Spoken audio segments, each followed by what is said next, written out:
Good evening. My name is Niels van der Linden. I'm going to start the webinar about hard work needs heart rate. I would like to welcome Jo Clubb. She will present about the advantages of heart rate alongside GPS data. Further, my colleagues Tjerk Belsma and also David van der Meijden will participate in this webinar, also later in a panel discussion. What can you expect from us this webinar? It takes 1 hour.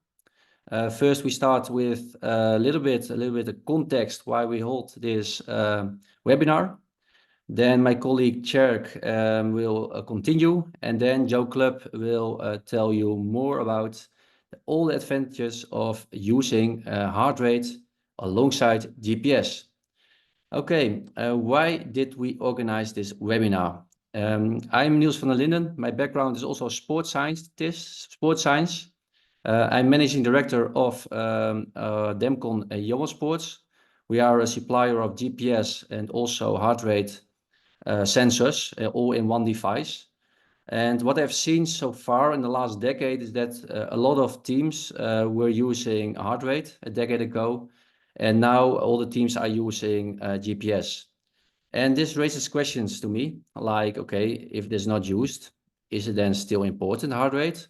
Or are we missing something? Or are all the practical problems the reason that we don't use heart rate on a daily basis? And with these questions, I went to Jo Clubb, and she agreed that, yeah, I think there is a lot to gain yet into performance monitoring and also performance optimization.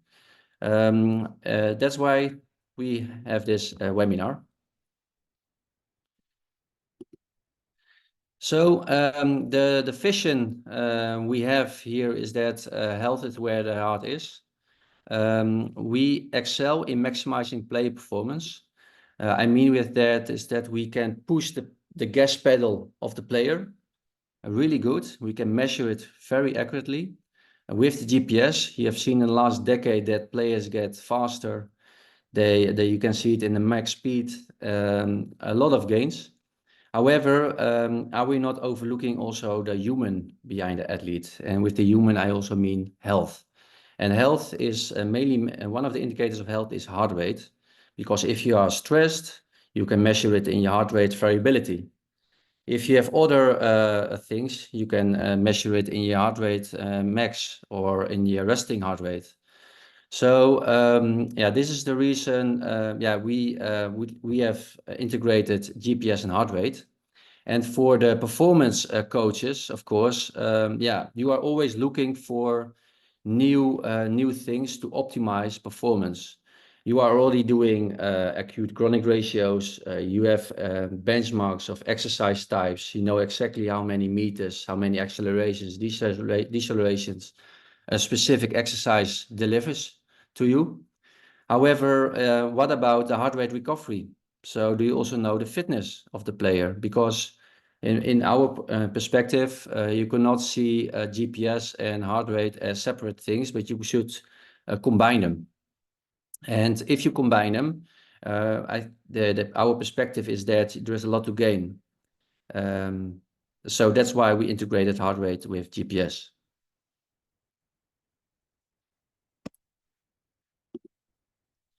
So what about heart rate and GPS? The reason is that all of us, we have the goal to deliver players fit and fresh at match day. This means that players need to train hard, recover smart. So at the conditional training sessions, they need to train hard. And during the recovery sessions, they need to recover good. However, also last week, and also see it a lot of teams that also during the recovery training, the benefit of using heart rate is enormous. Because if you don't use the heart rate data, you're not aware of all the responses of the players to the physical efforts they need to make. Sometimes you can see here in the graph, in the live app, we have a graph. The green line is the heart rate graph and the blue lines are the speeds. And this was a recovery training, and you see that the tops of the heart rate are a little bit increasing, and the valleys are also a little bit increasing if you look at the trend. Yeah, how can you make the recovery training a little bit smarter? Is that okay? If you have the heart rate data, you can make the rest duration a little bit longer, so you can optimize work-rest ratios. The same for sprinting. If you have players sprinting, you do sprint exercise, high intensity training sessions, or you do that because you want to beat your opponent in the last 5 minutes of the game. So you need to have enough capacity to deliver the sprint at the beginning of the match, but also at the end of the match. However, if you do that in training sessions, you can see the same maximum speed, you can see the same sprint. However, the heart rate responses are different. And with these heart rate responses, you can optimize the training schedules. You can give them a little bit more time if you want to improve the maximum performance, or you can limit the resting time to improve the capacity.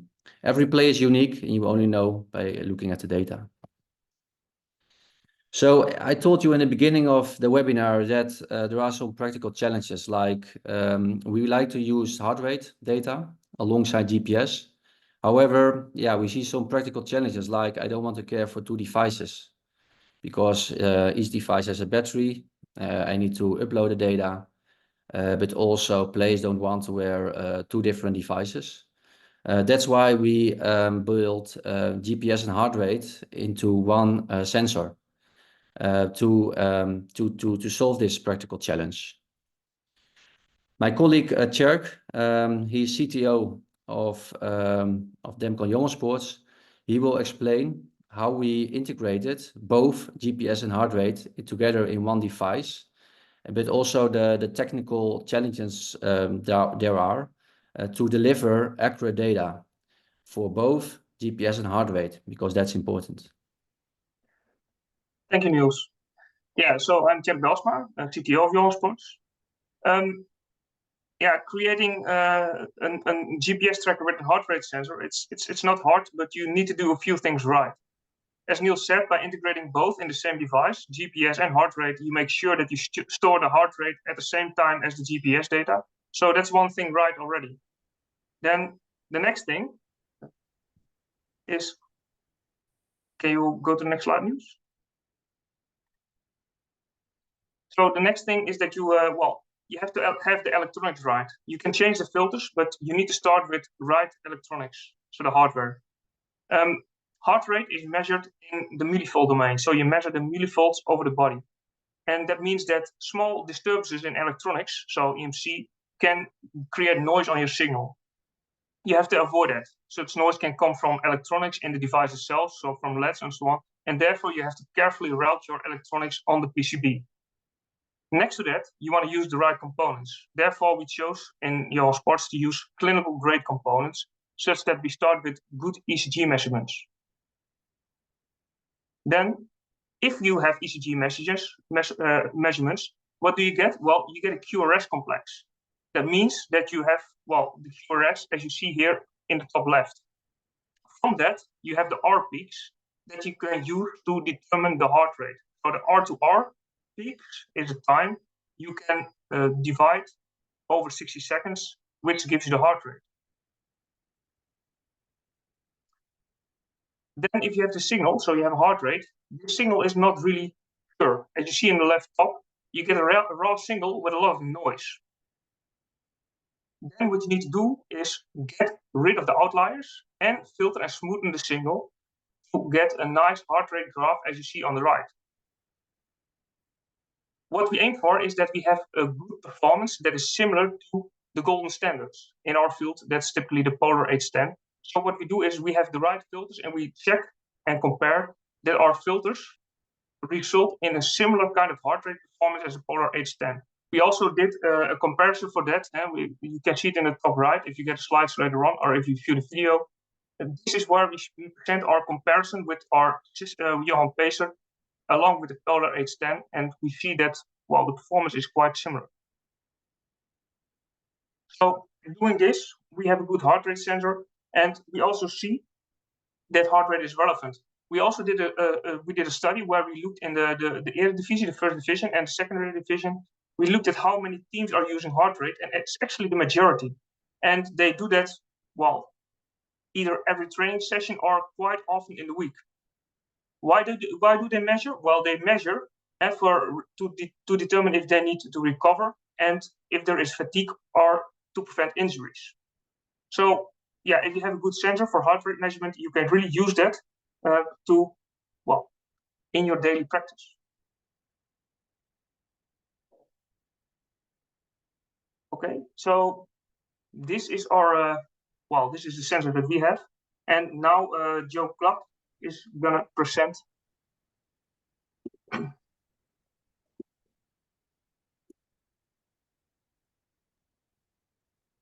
Thank you, guys. Let me just set this up then.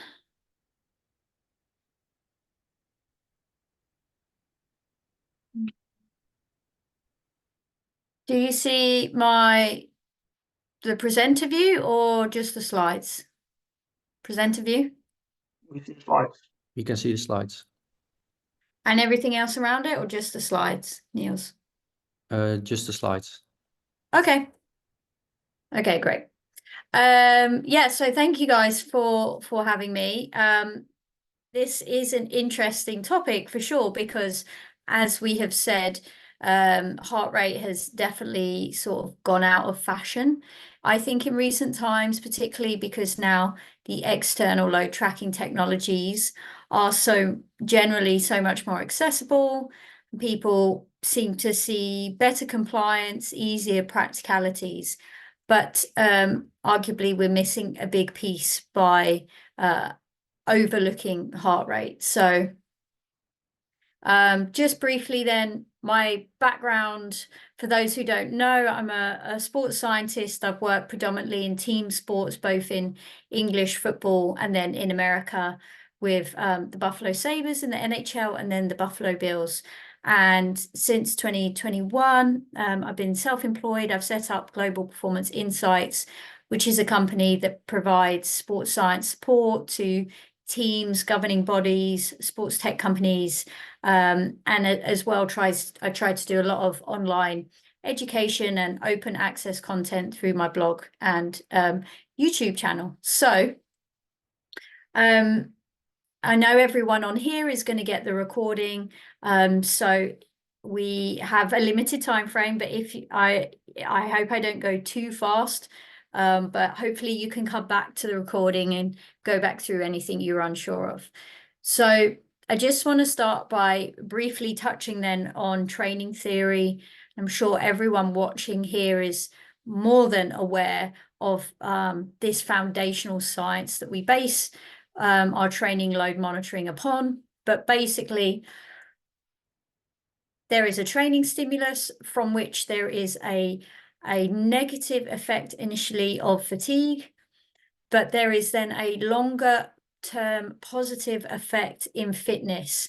And it is this balance between fitness and fatigue that ultimately decides or determines performance. Performance, at least physical performance then, is a function of the fitness and fatigue effects. But of course, we don't just have one stimulus, we have many stimuli back to back in with our athletes. So it's this ongoing exposure to repeated stimuli that determines the training response, and that athletes can either become susceptible to injury because their capacity does not return to normal, or they can recover and adapt through supercompensation and ultimately have a greater capacity. So in its simplest form, as I mentioned, physical performance then is this function between fitness and fatigue effects. And this is essentially what we're trying to capture through load monitoring. We monitor the external load, which is the work done. That in itself is also complicated. That's a discussion for another day, because unless you're running in kind of a track and field event, in team sports, external load is made up of running, high-speed running, changing direction, accelerating, decelerating. But ultimately, we're relying on these common tracking technologies then to determine our external load. Our internal load, on the other hand, is this physiological cost. How much did it cost the body to do that external load? And for me, this is where heart rate is really interesting, as I'll share with a couple of case studies. But again, it's not a one-off measurement. It's this dose response cycle. We are trying to capture both internal and external load with our athletes to understand the training dose. But we have to close that loop by also measuring their response to that training load. So to illustrate with some examples then, as Niels mentioned, Johan Sports can capture both. It's not like other providers where perhaps you have to have a separate heart rate system. Nowadays, we have this integrated GPS with heart rate to capture our training dose. But really, we want to align that then with these measures of response, which might be subjective well-being markers through a questionnaire, or which can be on an app or a pen and paper, and then readiness markers such as measured through jump testing.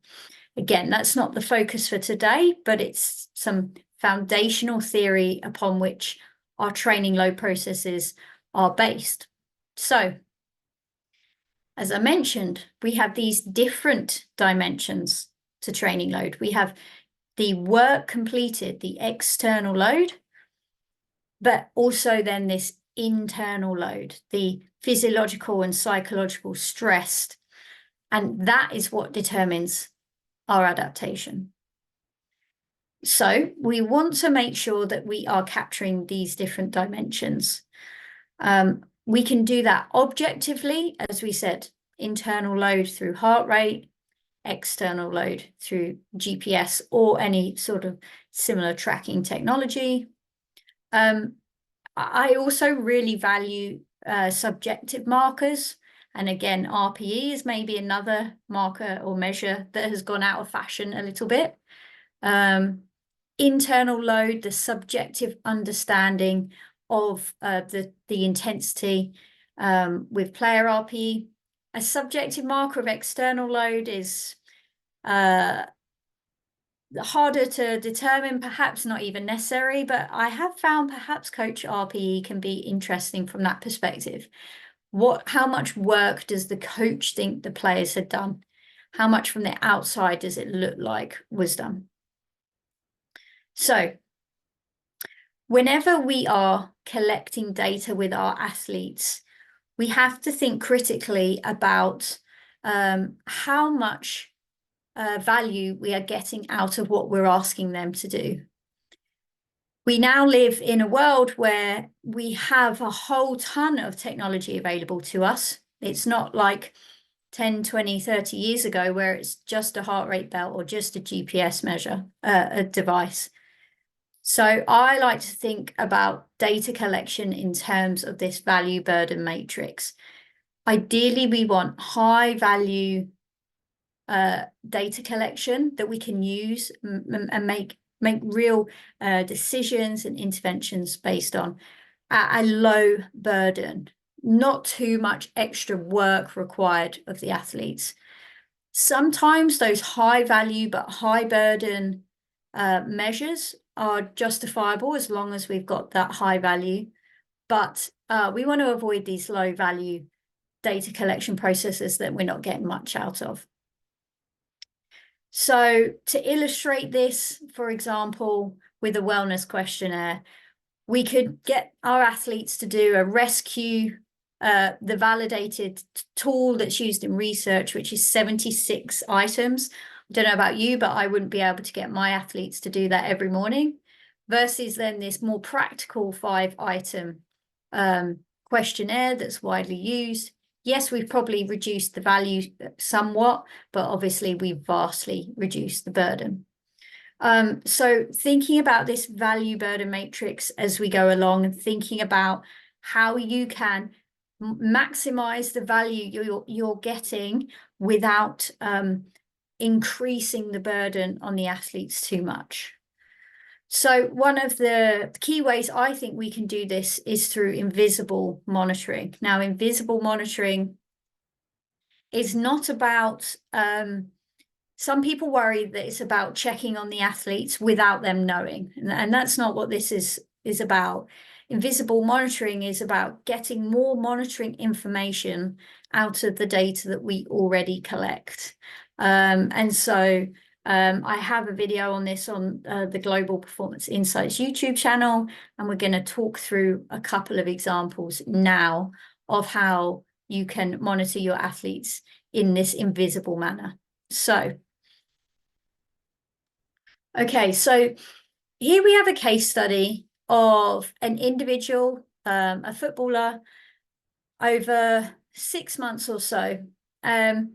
The red is their heart rate exertion, so a TRIMP number, a training impulse number, whereby for each heart rate zone, there is an associated factor, and the time spent in each zone is summed together to give this value.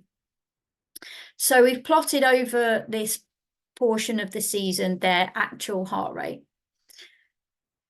What I had done prior to this is take the previous season's data for each individual athlete and run a regression analysis that, based on their in-season training data, predicted their heart rate exertion based on their external load. So based on their GPS output, what would you expect their heart rate exertion score, so their internal cost, to be? And that's what this purple blue, kind of the other line here, is. And I want to highlight some trends. Now, obviously, it's not completely as clear cut as visualized in this next figure, but you get the rough idea in that, generally speaking, early on in July, so this is pre-season, there are quite a few instances, especially early on, where that red predicted, or the actual heart rate, the red line is higher than what was predicted. And that makes sense because they're deconditioned. So their heart rate costs, their internal load is higher for a set external workload. Then we get in season, they're conditioned, and we see quite a lot of agreement between these. If anything, frequently the actual heart rate exertion is lower than was predicted. But crucially, in November, December time, we see a more clear-cut pattern here then of a higher actual heart rate score than what was predicted for this individual. And in this case, it was a player who was a substitute, was not playing much. And although they were getting top-up conditioning, clearly it wasn't enough and they had deconditioned. So this analysis served as a fitness test for us without the need for testing. And it didn't tell us exactly what was going on, but it was this ongoing monitoring approach that allowed us to identify, to have a red flag that we needed to explore. And then once we had a picture of what was going on, intervene to try and work on his fitness. Now that's taking training data. Another approach, which is getting a lot of attention at the moment, are submaximal fitness tests. Generally speaking, these are appealing because you can integrate them often just as part of the warm-up. Obviously, it's submaximal, it's not to exhaustion. And again, perhaps this can serve as our ongoing fitness or recovery readiness marker. So really the leading researcher at the moment, Zil Shushan, down in Australia, has published, well, I think I just saw today another one has come out, so I need to get on top of that. but he's got two big, fantastic reviews bringing together all the information on submaximal fitness tests and taking over. There was over 100 different protocols described in the literature. He's been able to create this kind of framework for categorizing them, and then also looked into, okay, well, what are the outcomes that people are using? They are conducting all these different types of tests, still submaximal, still integrated into the training. And the vast majority of them, 66%, you can see in red there then, are using a cardiovascular measure as their outcome measure. And of that, 87%. So again, the vast majority are using heart rate derived indices. So it is happening common in practice because seems to be such an appealing approach to this ongoing fitness fatigue status monitoring without the need for additional monitoring. And if you want to get started with this, for example, again, this is taken from Zill's work, where they said, okay, if you're starting from scratch, what protocol would we recommend for submaximal fitness tests? And this is what they recommended. So some sort of continuous test at a constant intensity that's only 3 to 4 minutes long. And then to use, and I know that we may chat a little bit about heart rate recovery, but also interestingly, they recommend heart rate exercise. So that last either 30 seconds or 60 seconds of your test using that average heart rate beats per minute as the outcome measure. And of course, all the usual things around using typical error and having a standardized approach to how you integrate this. So that's a quick whistle-stop tour then of both the theory as to why heart rate is valuable, why external load is not everything. It doesn't cover training load in its entirety. And that, you know, as we said, these guys are integrating GPS and heart rate together to help reduce the burden on the staff for the data analysis. And there's just a couple of quick examples there, case studies of how you could use this information in the applied setting to help understand your athlete's fitness fatigue status and help as part of monitoring of the athletes. So thank you guys for listening to that. And Niels, I think I'll hand back over to you. If I can, there we go.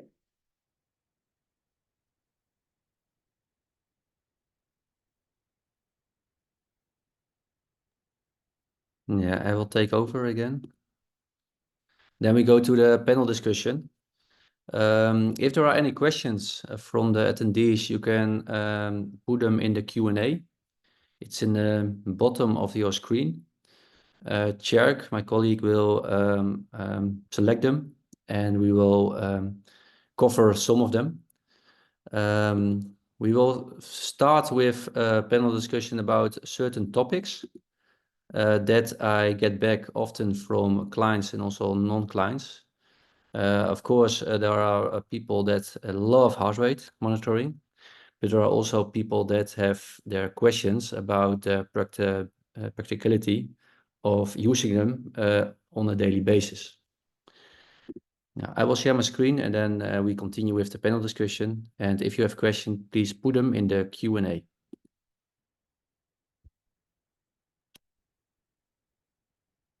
Joe, can you see my screen again? My presentation? Perfect. So the panel discussion, David also joins the panel discussion. David is also a sports scientist and also data scientist, which gives a good addition to the panel. We will start with some questions. First about the practicality of heart rate metrics. I will just tell the question, and then Jo gives her first impression in context answer on these questions. So how reliable and useful is heart rate as a training and competition measure, given that factors like weather, stress, and overtraining and exercise type can affect it? What should you pay attention to when using heart rate metrics on a daily basis? Jo, can you tell us a little bit about this? Yeah, I think for me, this is almost one of the reasons why you should use heart rate, is because generally the external load measures don't account for these kinds of factors. You know, it says 5,000 meters regardless of what is going on. And again, that is why this, as well as your response markers, which is, although that's not the focus of this webinar, I thought it was important to mention, because if you're looking at, this is how much workload they've done in terms of external load, this is the internal cost from their heart rate, and here's their wellness. And we can see that they're reporting stress, life stressors. If they're student athletes, perhaps they have academic stress going on. Then that's a nice holistic picture to be able to understand what's truly going on with that athlete, as opposed to, well, today they ran 5,000 meters. And because some of these factors can show up in heart rate, I actually think that's a benefit, as long as you are ideally tracking those other factors where you can in isolation. So can you keep a track of the weather even within your data set, so you can look back on it? Are you collecting their perception of stress in their life? And then bring all those puzzle pieces together. Okay, Jo, I also get 3 questions already. They are related to this topic, so I will formulate them. So I get a question from about what formula of TRIMP do you recommend? Yeah, that's a good question. That's got me thinking. That example was from a few years ago, and I know at the time I was using whatever the vendor, who I won't mention, because someone else, whatever they recommended. So I would, because I wouldn't be able to give a recommendation right here, right now. If I was to do this tomorrow, I'd be asking a vendor, okay, what formula do you recommend and why? And then I'd also be looking in the literature to see what has been researched, what has been available. With any of these TRIMP formulas, with any ratio, there's always limitations, right? Because we're summing things, we're treating continuous data as bucketed data. So there's never going to be a perfect outcome. But between the vendor's information and the research, I'd just try and make the most evidence-based approach that I could at that time. Thank you. I have another 3 interesting questions, so I will just continue mention them, and then we continue with our own panel questions. But this one is from a team from Belgium. Regarding practical usability and compliance, would you recommend using heart rate monitoring every session, or pick specific sessions where the benefit is clear, like in submax testing, physical overload training? Yeah, that's a good question. Again, as sports scientists, we always think more is better, but we have to reflect on that value burden as to actually what are we getting out of it. So it kind of depends on the culture and the compliance in your setting, and also how you're using the data. I have worked with a team who introduced heart rate monitoring recently, just when they did submax testing. And now that was very useful to them. Now that it's become more the norm, it's become more culturally accepted, they are looking to step it up to every training session. Conversely, in a different sport, in my prior experience, admittedly, this was with RPE, but we collected it all season and then found, you know what, we found it really valuable during the pre-season. So to try and remove some of the burden from the players, we're going to actually strip back and just collect it then. So I am sitting on the fence and saying it depends, but hopefully they understand why I'm saying that. Thank you. I continue with the questions. Thanks a lot for your presentations from a club from the Netherlands. Could you also elaborate on the cons on heart rate? Yes, it can be a pain in the butt. Let's not beat around the bush. Like, don't get me wrong, I've had plenty of disagreements with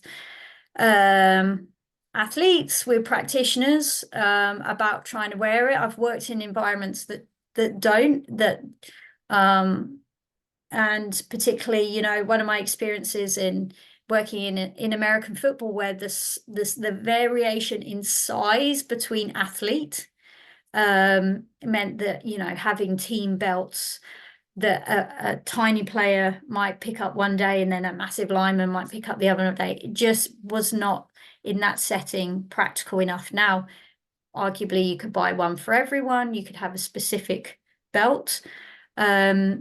So definitely, because it involves now, you know, people wearing something, it is more of a battle, and that's why I think people have got lost. But I think, you know, hopefully we've shown that there's value to be had from it. The other thing I would say is, again, you know, in some of the other sports I've worked with, more intermittent sports, it was more limited. I do think, given that there is more of an endurance basis, more of a continuous nature to football, there is this argument for it. But the biggest draw is potentially the practicality. So we have to find solutions to that. Okay, thank you. There are more questions, but I would like to continue first with the current slide, so the practicality of heart rate metrics. And I also would like to invite David to give his opinion on this topic. Then we go to the next slide, and then we also cover the other questions. I also get questions about if there are vests for females. I will answer them later at the end. David, can you elaborate on this topic, practicality of heart rate metrics? Yes, hi. Heart rate metrics, of course, is a little bit difficult because you never know if whether stress, overtraining is impacting it, or it is an adaptation to your fitness or not. But I think in what Jo showed in her presentation is a quite good measure that you see a trend in the season or over more sessions. One session doesn't imply that a player is becoming better or worse, or he had a bad day. You see a trend if it contains for a week, 2 weeks maybe, and if he is constantly on the same level, then you may see it's an adaptation, or he's feeling sick, or it is stress, or it's weather. So I think at least weather, and sometimes people say drinking coffee before a session isn't really anything to imply that heart rate isn't a good measure for it, because you most of the time see trends over multiple sessions, and that's still really viable to see. Yeah, so the summary of the Johan's perspective on this thing is stated here. It's for you, because after this webinar, we will send you the presentation and also the video. In the video, you can find back the statements of Jo, but here can find a little bit the statements of David. And we go to the next slide. And so first of all, heart rate recovering and evaluating play performance. How well does heart rate recovery show fitness, especially when some players with slower recovery still perform well in games? What should we pay attention to when using heart rate recovery, Jo? Can you elaborate on this, please? Yeah, so firstly, in terms of trying to measure heart rate recovery, I think it's best to have a fixed to assess it in response to a fixed external load, right? Because otherwise a change in heart rate recovery, if it's after a drill, potentially a drill or a game or something like that, could just be a factor of a different external load. And again, that's why I come back to the submaximal fitness tests. Part of the reason why they have been well adopted is because you can then use the ability to look at heart rate recovery because they have a fixed external load. It's the same every time. And so how are they recovering from that? Definitely paying attention to them moving around afterwards, running off, sitting down, lying down versus standing up. Of course, you have to, if you're going to look at heart rate recovery, really you have to try and make that standardized as well. And I think that's potentially why the heart rate exercise metrics, so what is the heart rate at the peak or at the end of the run, has become perhaps a little bit more popular, a little bit more recommended. But again, you have to make sure that how you are analyzing that heart rate is again consistent, because you're not necessarily looking at the peak, because someone's heart rate could peak at different times. So again, are you using that? We know the test finished at this time. Let's go back these 30 seconds and use that approach. Yeah, that's what I would say in terms of heart rate recovery. Perfect. And I will drop with you another question from the attendees. In football, how do variation in heart rate recovery and variability correlate with performance levels and injury risks? And what actionable steps can teams take based on this data to enhance player well-being and on-field success? Jack, I know you looked keen to chat there. Do you want me to say something and then you jump in, or? Well, I'm not a data analyst. I'm not a sports analyst, so I don't have answers to these kind of questions, Joe. Oh, sorry, I didn't hear that. I'll just answer it. Sorry. Okay, so team sports, football, whatever, are all complex, right? Performance is complex. Injury is complex. So it's unfortunately never as easy for us to look at heart rate recovery or something like that and correlate it with, oh, they played better or worse, or, oh, they got injured because of that. For me, that's why I kind of always start here with the theory, the training theory, that we're ultimately trying to promote fitness, promote well-being, manage fatigue, because we can't minimize it altogether, but manage it, and then hopefully performance is, we're setting them up for optimal performance. We can never get rid of injury risk, but we're hopefully promoting that resilience and reducing injury susceptibility. So for me, this heart rate recovery, heart rate variability goes into this big pot of load monitoring of our athletes. I hope that makes sense. Perfect. Just another question, then we go to David.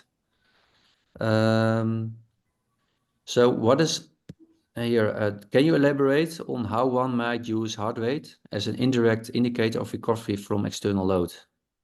How would you approach this, Joe? So how would you use heart rate as indirect indicator of recovery from external load? Yeah, so it's about trying to understand the relationship between the internal load and the external load. So how much work did you do, or did they do, and what was the internal cost? Now, I'm making that, let's use a simple example. I went for a 5K run today and it felt okay. I go on holiday, don't exercise for a week or two, eat, drink copious amounts, come back. I do the same 5K run in the same weather. It probably doesn't, my internal load is going to be higher because my fitness fatigue status is not the same as where it was. Now, that's a simple approach. Again, football or team sports are complex. External load is complicated. It's not just one number. It's not just the time it takes to run the 5K, but it's everything else. So there are a few different ways we can do that. One way is the linear regression that I showed. So can we use analytics to predict what our heart rate outcome should be based on the external load for each player, because it is very individual. Okay, so we'd have to do it for each player. Another approach, a more simple approach that has been suggested, is the Training Efficiency Index. Jace Delaney is the author on some of that work, and that approach, and others have suggested it as well, is just a ratio, or well, there are simple ratios, kind of total distance to heart rate exertion, or the Training Efficiency Index also puts in, it has another layer of complication, I can't remember off the top of my head, but it puts an additional calculation in there. So again, we can kind of track the relationship between the two. As I said, ratios, simplified approaches have their limitations. And now what we're seeing is, machine learning and AI perhaps can understand the relationship on a more complex level. And I just had a paper that I was a part of with Mauro Mandarino and Mathieu Lecombe, who are at Parma in Italy, about using machine learning to try and estimate what their heart rate cost should be based on their external load. So there's not one answer, but there's different layers there of complexity of how you can look at it.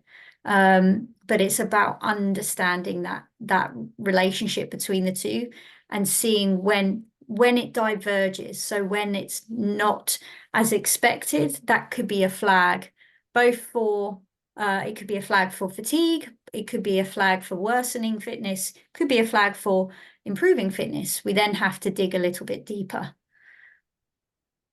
Thank you. David, can you also answer the question that is stated in this slide? And after that, I have a question from the Q&A. Please give your perspective on this topic. To give an additional insight to what Joe said about keeping the external load at the same external load to compare the same levels of exertion, of course. I want to add that it's also important to know what you are comparing and who you are comparing. For instance, when you do a submax test, you can see the recovery immediately after the test most of the time. Within the first minutes already an implication of fitness level. For a maximal test, most of the time takes a little bit longer, and often the value is after a minute, from 1 minute to 2 minutes taken, or from 2 to 3 minutes.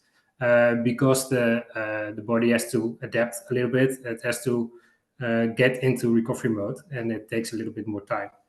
So know what you're comparing, but also, in my opinion, you should only compare players within themselves and almost never between each other. Everybody is responding in a different way to exertion. Some players recover really quick when it comes to heart rate. Some players are quite slow. Does it mean they're fitter than other players? Not necessarily. So try to compare players within each other over sessions or within the same session after small-sided game. See the recovery after each small-sided game and see what it does during the session. What's the pattern in it, and try to assess your opinion based on that. Thank you, David. I also have a question here. Does the heart rate monitor accurately measure heart rate variability? And does that metric give added value information during a training session versus only looking at average trends over longer periods of time? Can you give your perspective on that? Yeah, at Demco Sports, we're now trying to get also the availability to measure heart rate variability in a good way. The consensus most of the time that you want to do it in rest, preferably immediately after waking up to see to get a baseline for the same thing as the external load, that you always have the same spot to measure so you can compare those. For a lot of clubs, that's not easy to do because they don't have our tracker, for instance. They don't take us to their home, so you need to do that at a club. So we're trying to get a use that players can use the measure HRV when they immediately arrive at the training facilities, so you can measure the HRV. We tested it a few months ago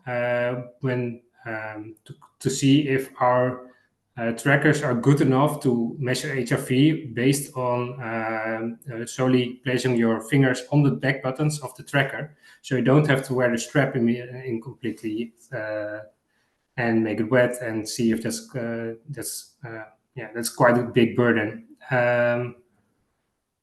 Well, we saw that it gives quite good values if the player, at least me and Niels and Jack tried it. If you are completely still, the artifacts can be drawn to a minimum, and thus the HRV can be measured accordingly. So, hopefully in a near future, we can give this as an option to have the HRV and to assess fitness or at least assess stress levels. Measure fatigue in the morning and give an assessment about the well-being of the player at this moment. Thank you. We need to look a little bit at the time. We have a little bit more than 5 minutes. So we go to the next slide. What are the essential parameters for daily reporting? Of course, it is important for you as performance specialist to report every time the same parameters, otherwise you will get questions from the coach. So you must be consistent in your reporting. But sometimes you have challenges with the heart rate data. So the heart rate vest was still dry, so the heart rate data was not accurate. Or the player put the heart rate tracker a little bit later. So TRIMP is not always consistent in this context. So what parameters do you consider essential to report consistently and accurately to stakeholders, so the coaches on a daily basis, Joe? Yeah, so I most recently have used heart rate, a TRIMP score, and then also coaches always love some sort of measure of intensity, high intensity, right? So also, a time spent above whatever we determine is high intensity heart rate for that individual based on their zones, right? Now, again, this is where you have to pair it with the context of the external load, because someone could have a ton of time spent in high heart rate zones, but it's just because they're unfit and they haven't done a ton, versus someone who is fit, has worked hard. Again, I would have some sort of analysis in the background there that is comparing their score to themselves on that kind of a day. Because as we said, it's very individualized. Some people are always higher, lower. So I want to know, well, is that number high or low for them? And it's a good question around like the error and the missing values. And I'm interested actually to throw it back to you, Niels, if that's okay, not to put you on the spot.